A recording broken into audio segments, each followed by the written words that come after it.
د عامې روغتیا وزیر چې کونړ ته یې د یو لړ روغتیایي پروژو د پیل په موخه سفر کړی و، په یوه لویه راټولېدنه کې یې وویل د افغانستان باتور ملت تازه د خپلواکۍ ساه اخیستې د هیچ چا تر تاثیر لاندې نه یو او خپل ټول سکتورونه به په خپو ودروو. موږ آزاد هیواد یو.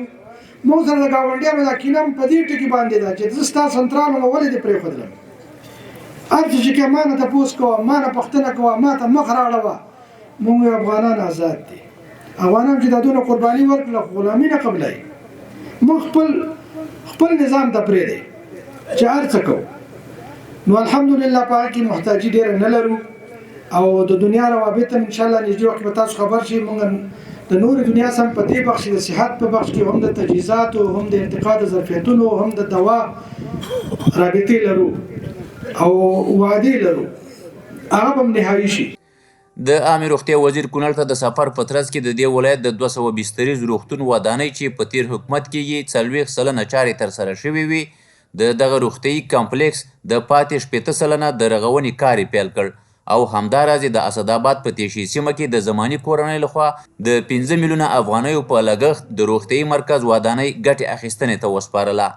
د افغانستان اسلامي امارت د عامې روغتیا وزیر ښاغلي مولوي نور جلال جلالي کونړ ولایت ته د سفر یوه موخه دا وه چې دلته د کونړ ولایتي روغتون چې 200 بستره ظرفیت به ولري، دغه روغتون چې تعمیري چارې نیمې پاتې وي، د هغه به بیرته انشاءالله ساختماني چارې پیل کېږي. تقریبا د 288 میلیون افغانیو په اندازه باندې چې څه زیات و کم به په دغه روغتون باندې لګښت کېږي او انشاءالله دلته به د کونړ ولسونو ته روغتي خدمات پیلوي.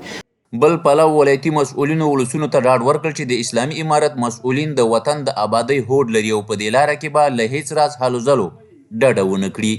کومې پروژې چې اوس کار روان دی په دې دي داسې ختمېږي، له دې سره به په نورو پروژو باندې کار شروع کېږي.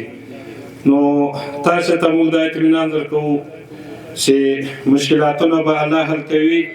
لکه نن چې د دغه مرکزي شفاخانې د پاکو چارو د افتتاح ورځ ده، الله دې په خیر سره پای ته ورسوي. دا رقم به انشاءالله د موږ تاسې ټول مشکلات الله حل کوي. دا د حکومت په فرایضو کې ده، دا په اولنو خبرو کې د اسلامي حکومت چې ولس ته به سهولت ورکوي، زمینه سازي به کوي، سهولیات به فراهم کوي، د سهولیاتو فضا به جوړوي. او زمونږ او ستاسو دا فریضه ده چې د دې نظام په هر خبره، په هر حکم، په هر ادا، په هر پالیسۍ به شکر ادا کړو.